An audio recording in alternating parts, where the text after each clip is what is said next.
अस्सलाम वालेकुम नाजरीन, आप देख रहे हैं क्रॉस फायर और मैं हूं मोहम्मद नौशाद अली। नाजरीन, वज़ीर आज़म पाकिस्तान सऊदी अरब का दौरा मुकम्मल करके जो इस वक्त कतर पहुंच चुके हैं, वहां उनकी अमीर कतर से मुलाकात हो चुकी है। दो तरफ़ा मामलात जो है सिक्योरिटी ख़ास तौर पर वो भी डिस्कस हो रही है। ख़ित्ते के जो अमन से मुतल्लिक गुफ्तगू की गई है।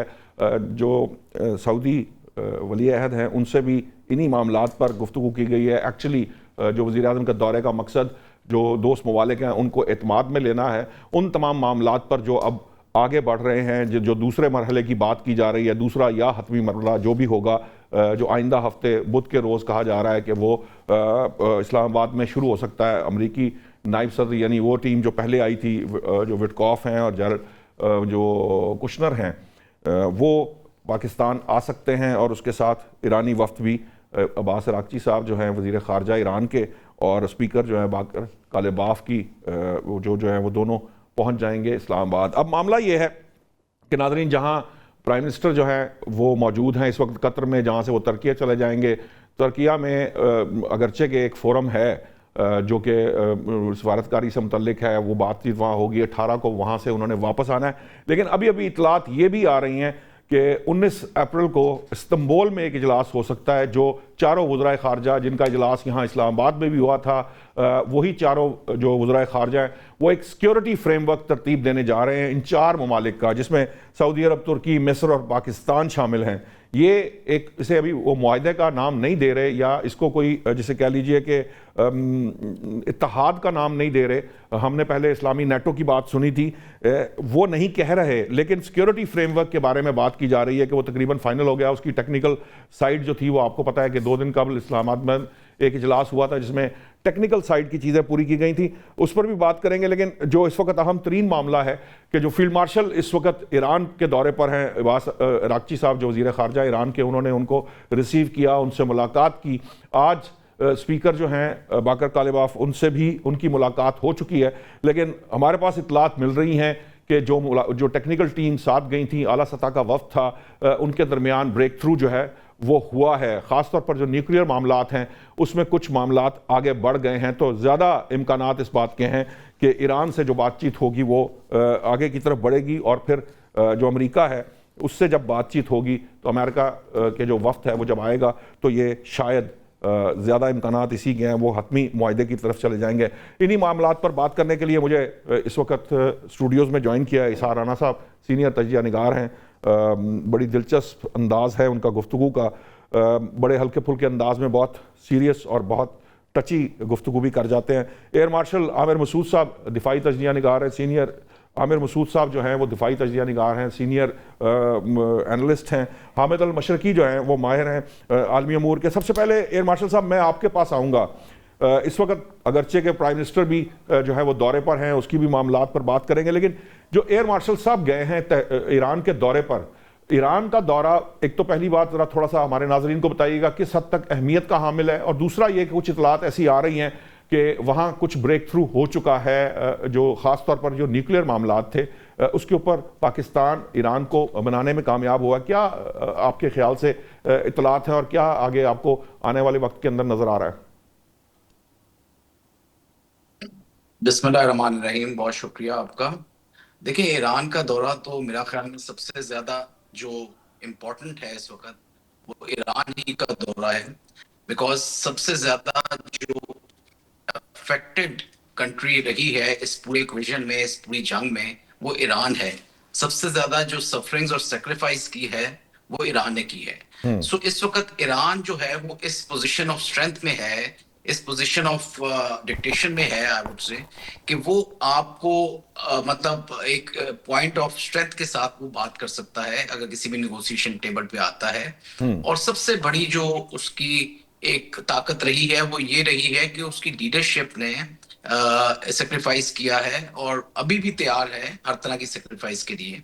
ठीक। और एक बहुत बड़ी कॉस्ट उन्होंने इन्फ्लिक्ट की है तमाम इत्तेहादियों पे, मैं कहूंगा, और अमेरिका और इसराइल पे स्पेशली, जिन्होंने इनके खिलाफ अटैक किया, और जो गल्फ कंट्रीज थी उनके इन एंड अराउंड जिन्होंने उनको सपोर्ट किया। तो उस लिहाज से देखा जाए तो ईरान का विजिट जो है वो बहुत इंपॉर्टेंट है, और ईरान को एक इस चीज पे लेके आना कि जो आपकी डिमांड्स हैं उन पे और थोड़ी सी फ्लेक्सिबिलिटी शो की जाए और उसको किसी तरह से मतलब एक्सेप्टेबिलिटी लाई जाए अमेरिका में भी और आपके दरमियान दोनों के। तो उस लिहाज से अगर देखें तो देखें उन्होंने 4-5 चीजें हैं जो कि बहुत इंपॉर्टेंट हैं। और सबसे पहली चीज वो कहते हैं कि जो हॉर्मोज है उसका कंट्रोल ईरान के पास होना चाहिए, जो कि उनके टेरिटोरियल वाटर में आता है और लेजिटिमेट है। दूसरा वो कहते हैं कि हमारी जितनी सैंक्शंस थी वो आप उन्हें खत्म करें, ताकि हम एटलीस्ट जो बिलियंस ऑफ डॉलर का नुकसान अभी हो चुका है उसकी रिकंस्ट्रक्शन के लिए इस्तेमाल किया जा सके। तीसरी चीज ये कि आप डीफ्रीज करें हमारे असासे जो कि अमेरिका में मौजूद हैं और जिनको हम अगेन इस्तेमाल करेंगे रीबिल्ड करने के लिए और जो कि लेजिटिमेट है। ये जो न्यूक्लियर वाली चीज है ये भी मेरे ख्याल में तो 100% लेजिटिमेट है कि अगर इसराइल जो है वो उधर मौजूद है और एक रोग कंट्री के तौर पे जी न्यूक्लियर हाँ। रखता है और 6-7 मुल्कों को इस एक साल में अटैक कर चुका है, इंतहाई बेदर्दी के साथ उन्होंने लोगों को मारा है, और उसके पास अगर न्यूक्लियर हो सकता है जो कि एनपीटी का भी सिग्नेटरी नहीं है। ईरान जो है वो एनपीटी का सिग्नेटरी सिग्नेटरी है, है। एक रिस्पॉन्सिबल स्टेट है, जेसीपीओए का वो मानता है। वो ये भी तैयार था कि उसको यूरेनियम की जो इनरिचमेंट है उसको लिमिटेड तरीके से 20-25% तक रखा जाए और इससे ज्यादा ना किया जाए। तो ये तमाम मराइल ये मसाइल जो थे ये इनिशियली हल हो चुके थे और इस दफा भी ओमान के अंदर जो हो रही थी मीटिंग जी। उसमें इसी चीज पे ईरान ने अपना शो किया था कि हम न्यूक्लियर को नहीं उस लेवल पे लेके जाएंगे जिसमें वेपन ग्रेड यूरेनियम जो है वो हमें हासिल हो, और ना ही हमारे अजाइम हैं कि हम मुसलमान ममालिक या गल्फ के खिलाफ उसको इस्तेमाल करें, और ना कभी हमने किया है। तो ये तमाम चीजों के होते हुए भी अमेरिका एक किस्म की गारंटी चाह रहा है कि वो न्यूक्लियर प्रोग्राम को डी ना सिर्फ डिफ्रीज करें और फ्रीज करें सॉरी, और बल्कि जो यूरेनियम इनरिच्ड उनके पास पड़ा हुआ है उसको भी किसी वो तो सेकंड या थर्ड कंट्री को दिया जाए। वो तो तो अमरीकी ये जो नायब मामलात सदर की पे गुफ्तगू से ये पता तो चलता है, जो उसने इंटरव्यूज दिए हैं और जो बात उन्होंने की है उससे पता चल रहा है कि वो यूरेनियम भी वापस देने को तैयार हैं, उनको कोई इतनी ज्यादा उसके अंदर मसला नहीं था, और न्यूक्लियर के मामलात में भी वो लचक दिखा रहा था ईरान। जी बिल्कुल, और मैं ये समझता हूँ कि ईरान ने पहले भी देखें, अगर मैं पर्सनली अगर इसको देखूं तो मेरा ख्याल में ईरान के पास अगर न्यूक्लियर होता तो क्या आज इतनी तबाहकारी होती उनके खिलाफ? क्या इस तरह से बेदरेक तरीके से एक 6-7 महीनों के अंदर दोबारा उनके ऊपर अटैक किया जाता, इतनी लीडरशिप उनकी मरती, इतनी मासूम बच्चों की जाने जाती और ये इतनी तो हमने डिस्ट्रक्शन होती? यूक्रेन के कभी भी ना केस में हो। भी देखा है। तो जी, Ukraine is also one of the, तो यस। ये एग्जांपल्स तो उन कंट्रीज को भी एक किस्म का इनकरेज कर रही हैं जो थोड़ी सी मिडिल टीयर की कंट्रीज हैं कि आपके पास न्यूक्लियर होना चाहिए। वो आपकी गारंटी करता है आपकी सिक्योरिटी को, आपकी टेरिटोरियल इंटेग्रिटी को और डेटरेंट के सोवरेनिटी तौर पे को। इस्तेमाल तो होता है। उस लिहाज से तो उनके पास है, लेकिन फिर भी I would say that Iran की लीडरशिप ने इसमें लचक दिखाई है, और इसी वजह से पिछले 25-30 सालों से जो वो कोशिश कर रहे हैं उन्होंने अपने न्यूक्लियर को उस लेवल तक नहीं लेकर गए, सिर्फ इस वजह से क्योंकि उन्होंने कुछ मुआहदे किए हुए थे जो सीपीओ के मुआहदे थे और आईएईए से उनका मुआहदा था, एनपीटी का मुआहदा था उनका। तो जी। इस वजह से उन्होंने उसको पूरी तरह से मनोअन जो है माना है और कोशिश की है कि उस पर वो अमल भी करें। ठीक। और मैं समझता हूं कि आगे भी वो फ्लेक्सिबिलिटी दिखाएंगे। ठीक है। हामिद अल मशरकी साहब, जब ये हमें इस तरह की इतलात मिल रही हैं कि वो न्यूक्लियर पे फ्लेक्सिबिलिटी दिखाएगा, ये डीजे वैंस जो है उन्होंने अपनी गुफ्तगू में भी इस चीज़ को एक्सेप्ट किया है। अब दूसरी साइड पे हम ये देख रहे हैं कि आपने हरमस की नाकाबंदी की जाती है और ये कहा जाता है कि एक्सपोर्ट्स बंद कर दी हैं हमने ईरान की।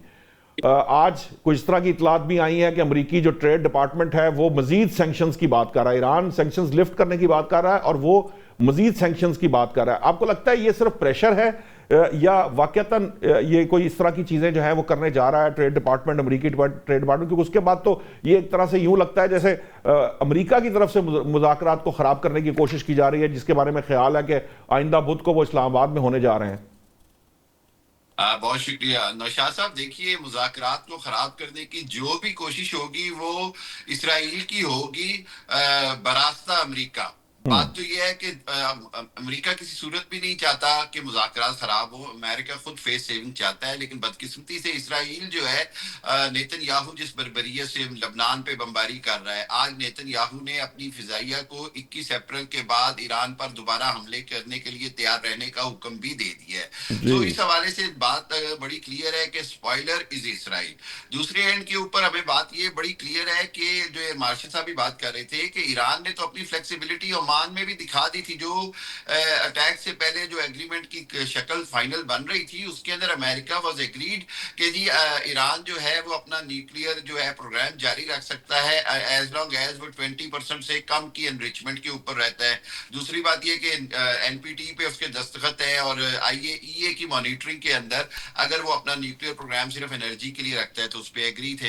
तीसरी बात आ जाती है, अब जो एक चीज हम मेरा ख्याल है थोड़ा डिस्कस नहीं कर रहे हैं, वो है ईरान का missile program, ballistic missile program, जिसके ऊपर इसराइल ने बड़ा वावेला अंदरूनी तौर पर मचाया हुआ है कि ये दो चीजें जो हैं ये नई आई हैं इस जंग के नतीजे में। एक आपने हुर्मुज पर ईरान की कैपेबिलिटी टू कंट्रोल एवरीथिंग, और दूसरा ईरान का मिसाइल बैलिस्टिक प्रोग्राम और ड्रोन अटैक टेक्नोलॉजी। आपको लगता है मशरिकी साहब के ईरान जो है वो बैलिस्टिक मिसाइल के ऊपर कोई गुफ्तगू करेगा या उसके अंदर कोई लचक दिखा सकता है? कभी भी नहीं दिखाएगा, बिल्कुल भी लचक नहीं दिखाएगा। ईरान की तरफ से क्लियर वन पॉइंट है कि जी इसके ऊपर आप चाहे जितना मर्जी कर लें, इसीलिए जेडी वैंस इसको डिस्कस नहीं कर रहे हैं, लेकिन मुख्तलिफ अंदाज से उससे प्रेशर डाला गया।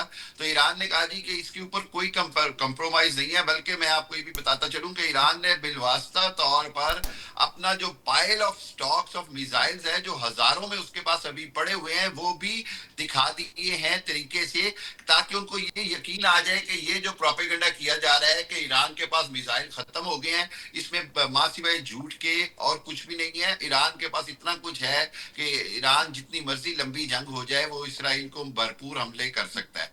दो तीन चीजें छोटी छोटी मैं आपको बड़ी इंपॉर्टेंट बताना चाहूंगा। एक तो ये है कि जो अगला फेज है जंग का, वो पाकिस्तान ये शेयर कर रहा है कि अल्लाह ना करे अगर मुज़ाकरात नाकाम होते हैं तो वो इसराइल की वजह से होंगे, इसलिए ईरान जो है वो सऊदी अरब या अरब ममालिक को टारगेट नहीं करेगा, बल्कि सिर्फ इसराइल को ज्यादा से ज्यादा हर्ट किया जाएगा। तीसरी बात यह है कि कोशिश ये है, पाकिस्तान की भरपूर कोशिश है कि ईरान के और सऊदी अरब और तुर्की और ये मिलकर एक डिफेंस एग्रीमेंट करें, जैसे आपने अभी शुरू में भी बताया।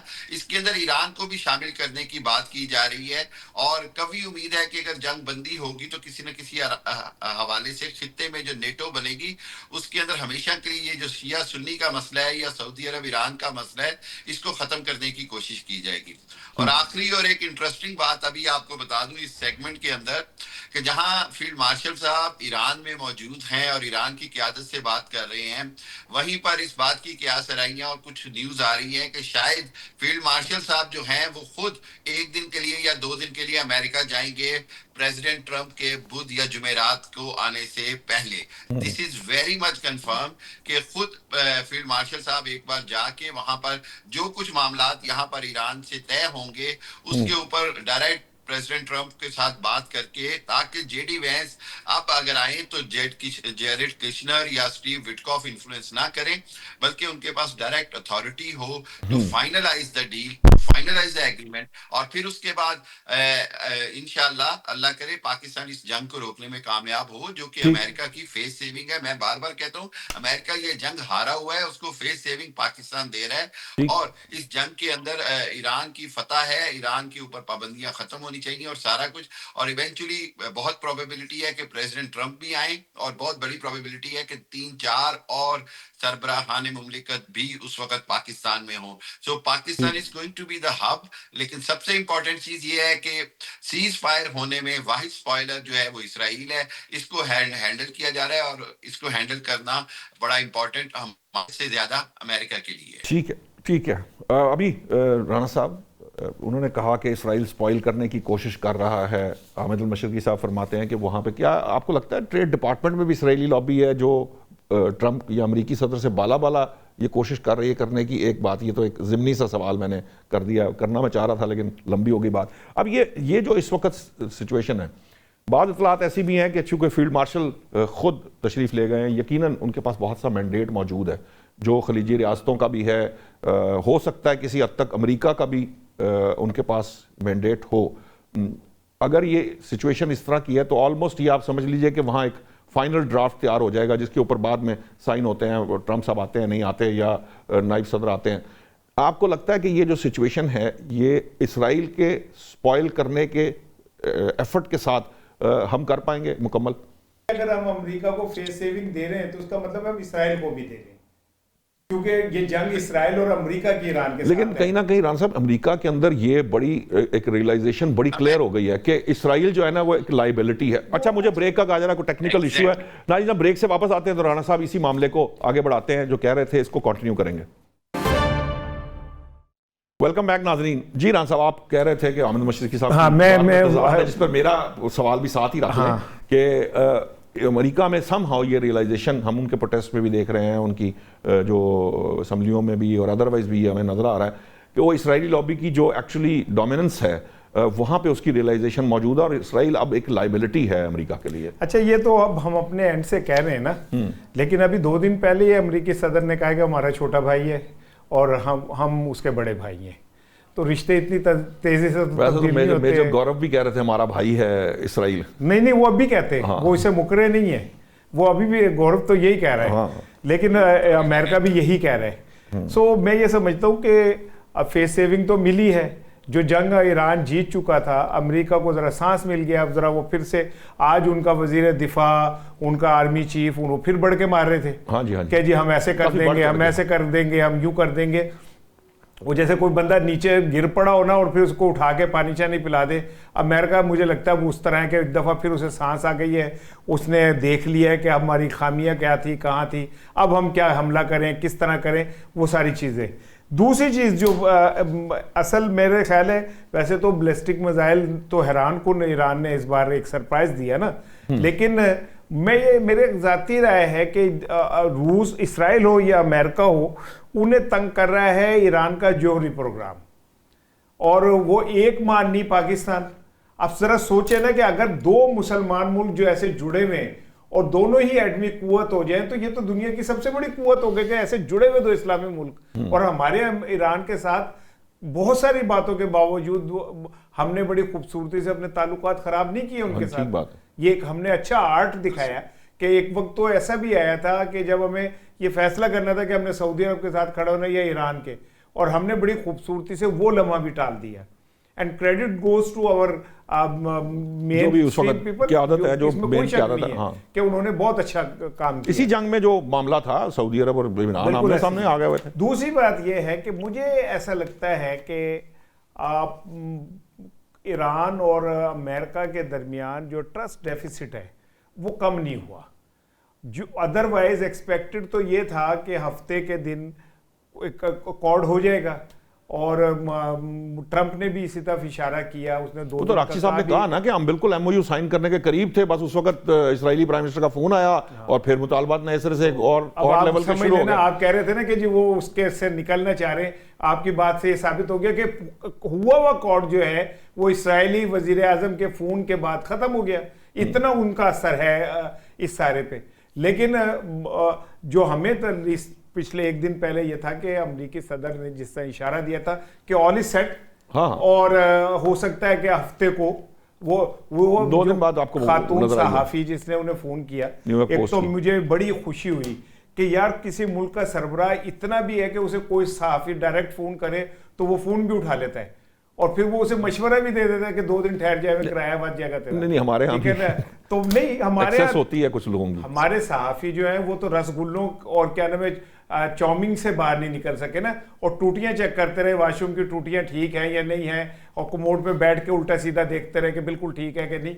लेवल है ना सहाफियों। वैसे तो वो सहाफी भी नहीं थे बाहर, लेकिन अब नहीं वो उन्होंने उड़ा था। तो आप कैसे कह रहे हैं अगर वो सहाफी नहीं तो उन्हें बुलाया क्यों था? मैं तो अपनी सबको मुफ्त वाईफाई भी मिला हुआ था वहां, कॉफी भी उन्हें सब मुफ्त मिली हुई थी, इतने बड़े सहाफी थे वो तो। एनीवे, लेकिन ये कि मुझे ऐसा लगता है कि कहीं ना कहीं चीजें होने के बाद एकदम खराब हुई है। जो आर्मी हमारे फील्ड मार्शल साहब का ईरान के बाद अमेरिका जाना है ना, वो इस बात की अलामत है कि जो मैंडेट अमेरिका से लेके वो आए थे वो उधर उन्होंने किया है बात, अमेरिका से नहीं बट एक बार जिन लोगों ने भी क्योंकि जो एफर्ट उन्होंने करनी थी अमेरिका ने ये कहा है कि सालिसी एक ही है, वो है पाकिस्तान। हाँ जी, कोई दूसरा बंदा सालिसी का किरदार अदा नहीं कर रहा। उसके बारे में तो कह रहे हैं मोदी साहब ने फोन किया था ट्रंप साहब को, 40 मिनट लंबी बात हुई है। इंडियन मीडिया कह रहा है कि जी हमारे वजीर आज़म की मजीद बेइज्जती कर दी है ट्रंप साहब ने, क्योंकि ये चाह रहे थे कि अब भारत इसको होस्ट करे, वो कैसे कर सकता है। एक और भी हुआ ना, जो फोन हुआ ना उसमें एक दिन पहले भारत का एक बैरी जहाज पेट्रोल लेके गया, तो जब ट्रंप ने बिस्ती की कि तुमने आपने हरमत से तेल निकाल के ले गए और ये वो, तो इंडिया ने ऐलान कर दिया कि हमारा जहाज नहीं है भाई, ये हमारा शिप नहीं है।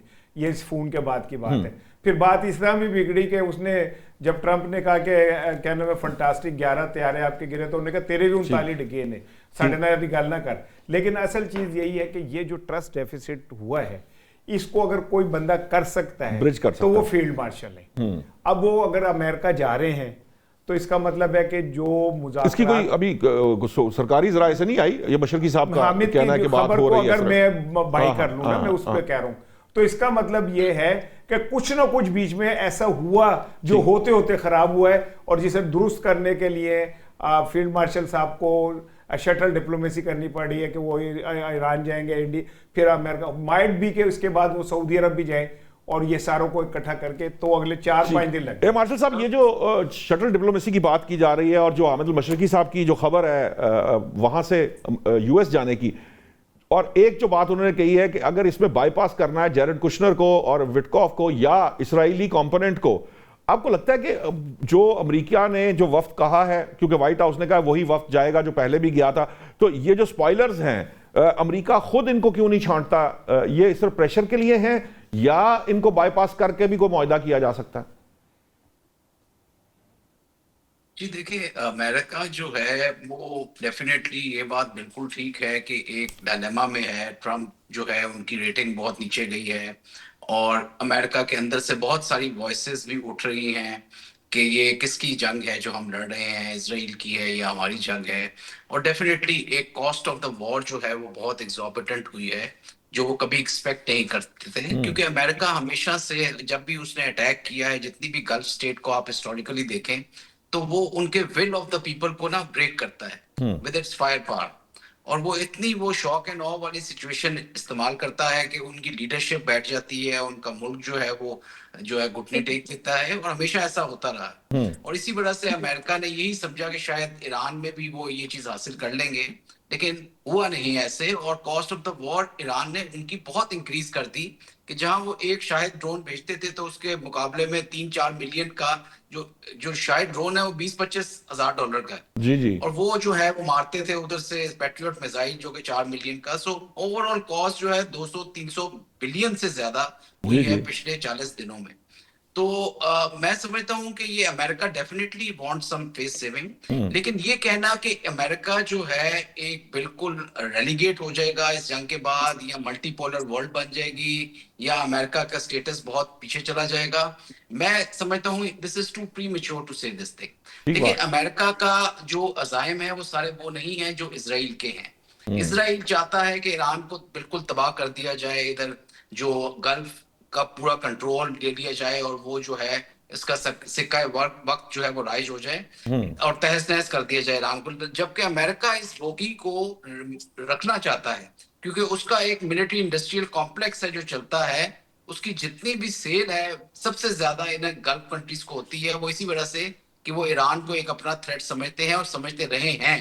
जी जी, ये इतना जो ये अमरीकी अड्डे कायम करके और ये $3 ट्रिलियन जो ले जाते थे, इसी चीज को दिखा के ले जाते। मैं पाक अरब अमेरिकन कॉन्फ्रेंस में था ट्रंप साहब के पिछले टेन्योर में, तो मैं जब वहां सऊदी अरब में था तो मैं जिस भी जर्नलिस्ट है, इवन सीजन्ड जर्नलिस्ट जो खलीजी ममालिक के, अदरवाइज भी सिर्फ सऊदी अरब नहीं, आप दुबई के, ये जो है क्या कहते हैं कतर के, कुवैत के, इनके भी जो लोग हैं वो यही समझते थे कि जनाब आपने जरा सा मुंह इधर करना, पीछे से ईरान का मिसाइल आ जाएगा।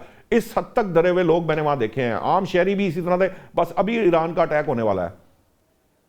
जी बिल्कुल, हम तो इन कंट्रीज में जाते भी रहे हैं, इनकी सीनियर लीडरशिप से मिलते रहे हैं। जी। तो वो अपने आप को मतलब हमेशा समझते थे कि इजराइल से बड़ा थ्रेट जो है उनके लिए ईरान है, ईरान बल्कि है। इजराइल उनका दोस्त है और उसको वो फैसिलिटेट करते भी रहे हैं। तो अनफॉर्चुनेटली ये चीज ईरान जो है, अमेरिका जो है वो रखना चाहता है और उसी पे उसकी इंडस्ट्री चलती है और उसका जो बेसिक ऑब्जेक्टिव है वो यही है। दूसरी चीज जो मैं आपको बताना चाहूंगा वो ये कि देखें, जो अमेरिका है उसका जो एम है वो दुनिया के जितने चोक पॉइंट्स हैं उनका कंट्रोल लेना है। तो आज ये स्टेट ऑफ होमस है, कल स्टेट ऑफ मलाका होगा, परसों जो है वो अंटार्कटिक और ग्रीनलैंड और नॉर्थ अटलांटिक होगा और नीचे बाब मंदब होगा। तो ये वो तमाम चोक पॉइंट्स हैं जिनसे एनर्जी कॉरिडोर भी जिन्हें कहा जा सकता है, और जो लाइफ लाइन है लॉजिस्टिक्स के और एनर्जी के, जो चाइना और रशिया एक्चुअली को चीन भी और रशिया। जाती है। और इनको अगर कंट्रोल कर लिया जाए तो अमेरिका की जो एक यूनिपोलैरिटी है वो मेंटेन रहती है और हेजीमनी मेंटेन रहती है। और यही वो चीजें हैं जो फ्यूचर में कंट्रोल करने की हैं। इसके अलावा जो डेटा सेंटर्स हैं, जो एआई है, आर्टिफिशियल, ये वो चीजें हैं जहां पे अमेरिका कंसंट्रेट कर रहा है। तो ये जी बड़ी जी। अच्छी बात है कि हम इस वक्त आप कहें कि अपनी डिप्लोमेसी के लिहाज से एक बड़ा हमारा सुनहरा बाब है और हम उसमें आए हुए हैं और दुनिया की नजरें हमारी तरफ हैं और हम मीडिएटर हैं और ये क्रेडिबल किस्म के मीडिएटर हमें समझा गया है। और इसके वजह से हमारी डेफिनेटली एक इमेज बहुत बेहतर हुई है। लेकिन अमेरिका की कन्वाइवेंस के या अमेरिका की रजामंदी के बगैर ये डिप्लोमेसी पाकिस्तान को शायद ना मिल सकती और ना ही अमेरिका की इजाजत के बगैर ये पीस प्रोसेस आगे बढ़ेगा।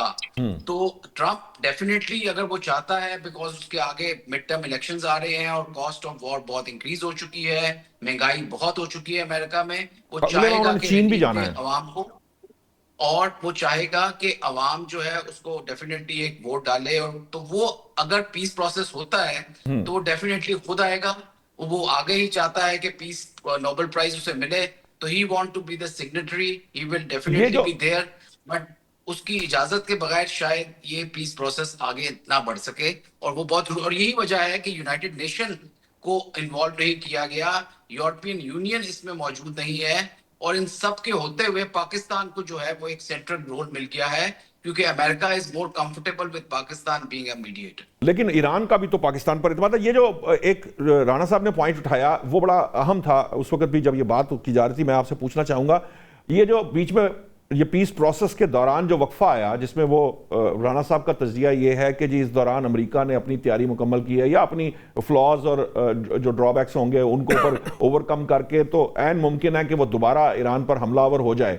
ईरान ने भी इस दौरान अपने आप को दोबारा से सांस लिया है और सांस लेने के बाद उन्होंने, क्योंकि वहां पर भी हम फुटेजेस देख रहे हैं कि जो उनके मिसाइल जो अंडरग्राउंड मिसाइल के वो जो सिटीज़ हैं उनके जहां दहाने बंद हुए थे वो उसको भी खोल रहा है और वो जो भी कर रहा है अपनी तैयारी अपने तौर पे, यकीनन जंग के दौरान तो दोनों ममालिक तैयार रहेंगे। आपको लगता है कोई ऐसी पॉसिबिलिटी है कि ये जंग दोबारा भी शुरू हो सकती है? क्योंकि मोस्टली ये समझा जा रहा है दुनिया भर में या जिस तरह की बातचीत हमारे सामने आ रही है वो यही है कि ये जंग अभी फिलहाल दोबारा शुरू होने के इम्कानात बहुत कम है। बिल्कुल जी, देखें, ईरान जो है इस वक्त इज द सोल कंट्री इस रीजन में जिसकी इंडिपेंडेंट फॉरेन पॉलिसी है, अगर आप देखें। और वो खड़ा हुआ है एक लास्ट वॉल के तौर पे इस पूरे रीजन में अगेंस्ट इसराइल।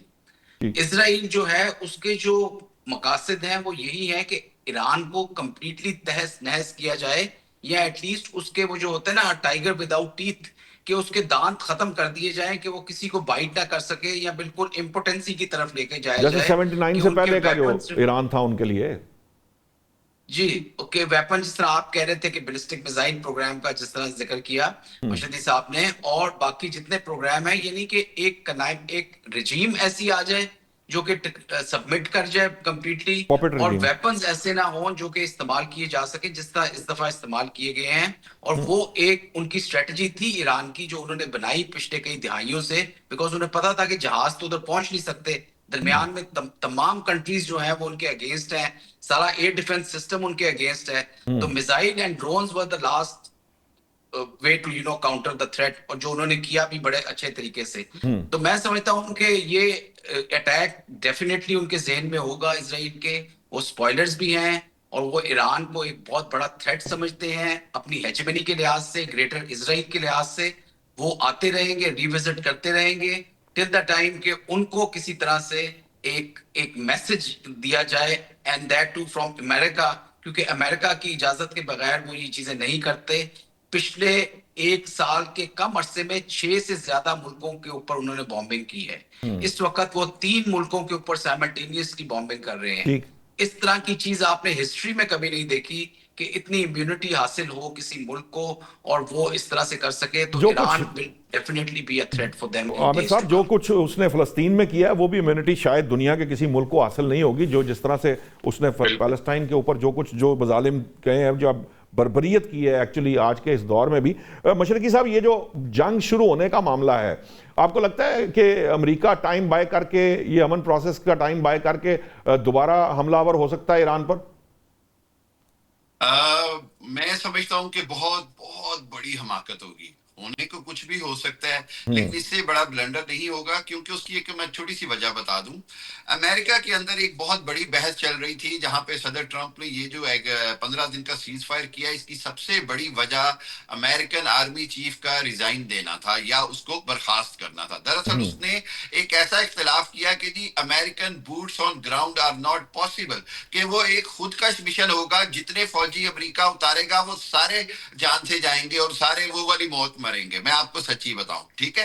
अब दूसरी बात ये थी कि अमेरिका ने अपना बहरी बेड़े पे ट्राई किया, उसके बाद आपने देखा कि उसके इब्राहिम लिंकन के साथ क्या होता है, उसके रदरफोर्ड, उसके हेनरी फोर्ड के साथ क्या होता है। उसके बाद तीसरी ऑप्शन अमेरिका के पास रह गई थी अटैक्स की, और वो थी इंटरसेप्शन की। इंटरसेप्शन में ये आलम है कि अब they are running short of interceptions, और उन्होंने साउथ कोरिया से इंटरसेप्शन मिसाइल्स मंगवाए और सारा कुछ किया। मेरा जो कैलकुलेशन कहती है कि अगर दोबारा जंग छिड़ी तो बहुत खतरनाक होगी। अमेरिका के पास अब चॉइसेस क्या रह गई हैं? क्या केमिकल वेपन यूज करेगा? क्या अमेरिका जो है वो कोई और टेक्नोलॉजी यूज करेगा? क्या सैटेलाइट चीन के सैटेलाइट को निशाना बनाएगा? मतलब देखें ऑप्शंस क्या रह गई हैं। जो ग्राउंड ऑप्शंस थी उसके ऊपर तो अमेरिका की पेंटागन राजी नहीं है कि जी फौजी हम उतारें। इन्होंने ये जो पायलट को ले जाने के चक्कर में एक ऑपरेशन करने की कोशिश की कि यूरेनियम उठा ले। अगर आप ईरानी जी, वो तो यूरेनियम पढ़ें कि वो जो पायलट, जो जहाज के पायलट का रेस्क्यू मिशन है, जो इतना बड़ा 150 जहाजों के साथ किया गया, बंदों के साथ किया गया, वो बुनियादी तौर पर ईरान के न्यूक्लियर जो एनरिचमेंट पावर प्लांट्स है उन पे कब्जा करने का था। उसमें भी नाकाम हो गए। मैं ये समझता हूं कि ये इसराइल की एक कोशिश है। और मजे की बात बता दूं कि नेतन्याहू ने ओपनली कहा कि एक भी इसराइली फौजी जो है वो अमेरिकन फौजी के साथ जंग लड़ने नहीं जाएगा। यानी अपना एक एक फौजी बचा रहा है और पूरे अमेरिका को आग में झोंक रहा है। एक छोटी सी बात नौशाद साहब, कि पाकिस्तान जो फेस सेविंग दे रहा है वो शायद इसराइल के लिए भी है, ये ऐसी बात नहीं है। पाकिस्तान पूरी दुनिया को एक बड़ी जंग से बचा रहा है। ये अमेरिका को फेस सेविंग फॉर अमेरिका नहीं दी जा रही, for the entire world and for the region दी जा रही है। जहां मेरे पास लोड शेडिंग शुरू हो गई है, फूड क्राइसिस आना है, बहुत कुछ होना है।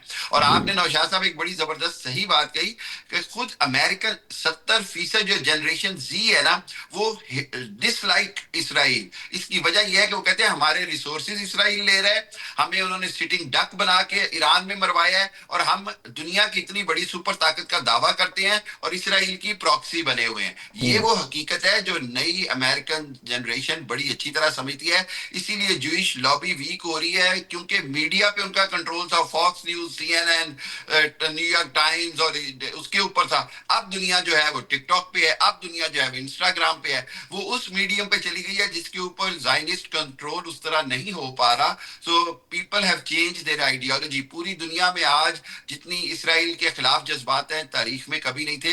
पूरी दुनिया में आज जितनी इसराइल फलस्तीन को हमदर्दी हासिल है, तारीख में कभी नहीं थी। इसीलिए आज ईरान और ईरान की जंग में अमेरिका इसराइल का साथ देने कोई नहीं आ रहा, ना नेटो, ना यूरोप, ना ऑस्ट्रेलिया, ना जापान, ना कनाडा।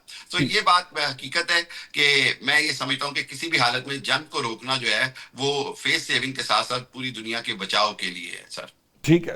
अब जरा थोड़ा सा राणा साहब, ये जो मामला है, ये जो 4 मुल्की इत्तेहाद कह लें या अभी वो इत्तेहाद का नाम ना भी दें, ये जो सिक्योरिटी फ्रेमवर्क है, कहीं आपको लगता नहीं है कि खलीजी ममालिक, क्योंकि मिस्र है, सऊदी अरब हैं, तुर्किया है, यहाँ कहीं ना कहीं ये रियलाइजेशन ज़रूर मौजूद है कि बाहर तो और US उनको वो प्रोटेक्शन नहीं दे सका जिसके वो एक्चुअली पैसे लेता रहा या जितने पैसे लेता रहा, और सम हाउ अटैक तो उन पर हो गया।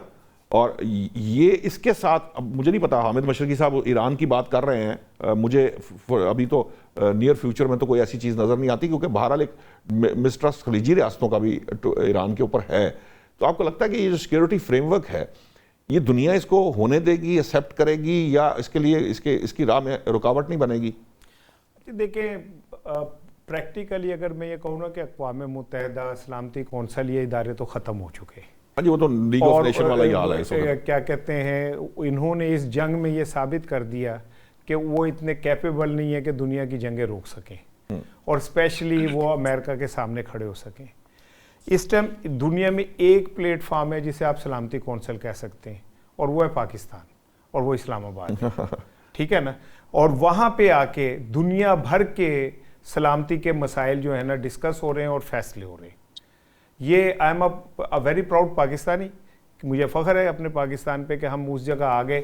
हमने बहुत मार खाई है दुनिया से, हमने लाशें भी हमने उठाई, दहशतगर्द भी हम कहलाए, $1 ट्रिलियन की हमने इकोनॉमी भी तबाह की, और हम ट्रेटर भी कहलाए, हम मौका परस्त भी कहलाए, हम चीटर भी कहलाए। लेकिन आज दुनिया इस बात को मान रही है कि पाकिस्तान एक जिम्मेदार मुल्क है, अल्हम्दुलिल्लाह। तो इस सारी सूरत हाल के अंदर पाकिस्तान इस वक्त इस पोजीशन में है कि वो बहुत सारी चीज़ें डिक्टेट कर सकता है। इवन ठीक है, हम अमेरिका बहुत तगड़ा है लेकिन अमेरिका की वहाँ भी वेल नहीं चाहिए ये, ठीक है ना? वो जो बाबा मियाँ वो मोहम्मद बख्श साहब ने कहा था ना कि फंस गई जान शिकंजे अंदर जो वेलन दे विच गन्ना रो को हुन रो मोहम्मद हुन जे रवे ते मन्ना। अमेरिका इस टाइम एक वेलने में फंस गया है। ठीक है, पाकिस्तान उस वेलने से उसे बाहर निकाल रहा है, निकालते निकालते उसका सत नहीं निकलना, ये मैं आपको बता दूं। ठीक है, और इसके बाद दुनिया कोई और दुनिया होगी, ये यूनिपोलर दुनिया नहीं होगी, ये दुनिया कुछ और होगी।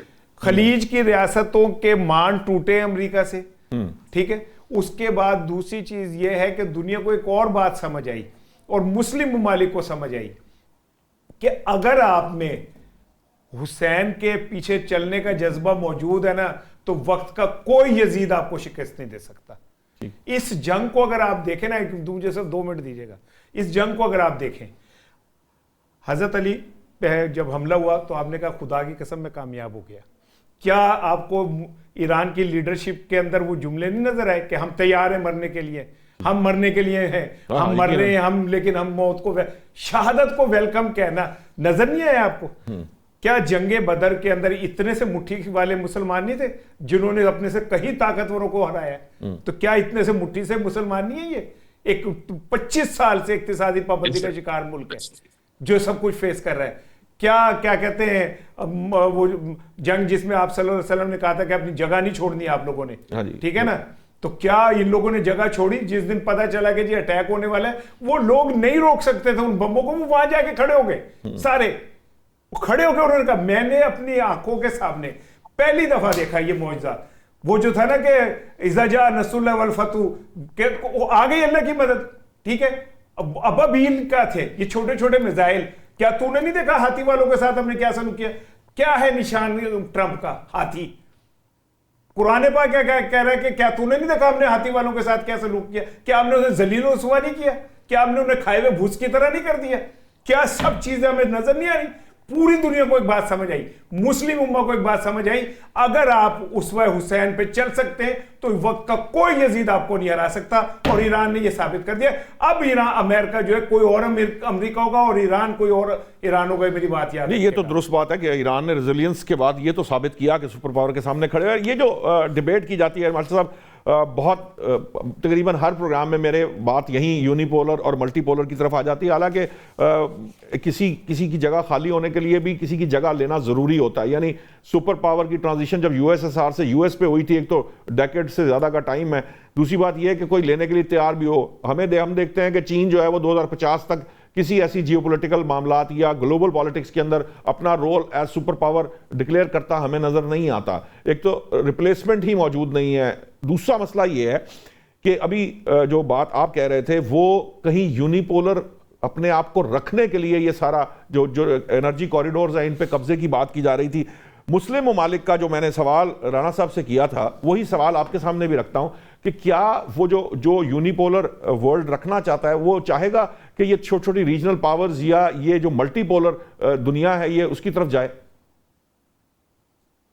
जी बिल्कुल नौशाद, में पहले राना साहब का जो आपने सवाल एक्सेप्ट किया था क्वाड के बारे में कि 4 मुस्लिम ममालिक जो है उनका बन रहा है अलायंस, वो जी जी राना साहब ने बहुत फजाए बदर तो पैदा कर दी, वो जवाब उस तरह से नहीं मेरा ख्याल में दिया। तो मैं अगर आप इजाजत दें तो उसका थोड़ा सा एक्सप्लेन कर दूं जी कि जो सऊदी अरेबिया और Iran sorry Saudi Türkiye, Arabia, मिस्र, मिस्र सऊदी अरब, मिस्र पाकिस्तान। टर्की और पाकिस्तान, जी तो आप अगर देखें तो जो टर्की है वो नेटो कंट्री है, जी ठीक जी है, हाँ जी और वो नेटो के असूल फॉलो करता है, नेटो के रूल्स का बाइंडिंग है उसके ऊपर, और वो उसके हट नहीं सकता उससे।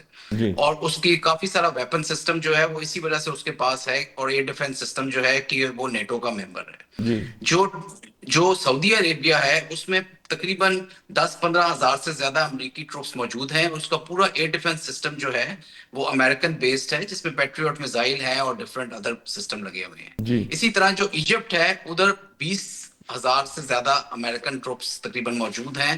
उनका जो वेपन सिस्टम है एयर डिफेंस का, दोबारा से मैं कहूंगा, और उनकी एक मुआहदा है इसराइल के साथ भी।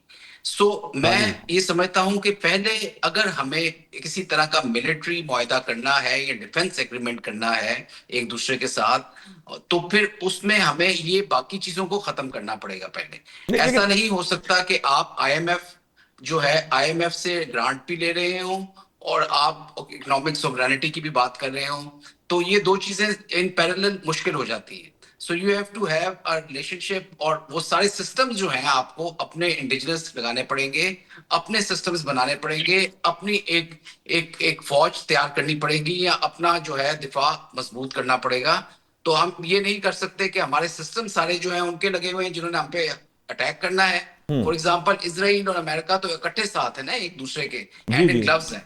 तो ये जब भी सिस्टम लेकिन एयर मार्शल जो साहब इस्तेमाल हुए ईरान के खिलाफ, सऊदी अरब ने जब ये सारा एयर डिफेंस वहां मौजूद था, लेकिन उसके साथ पाकिस्तान के साथ भी एक दिफाई मुआहदा किया।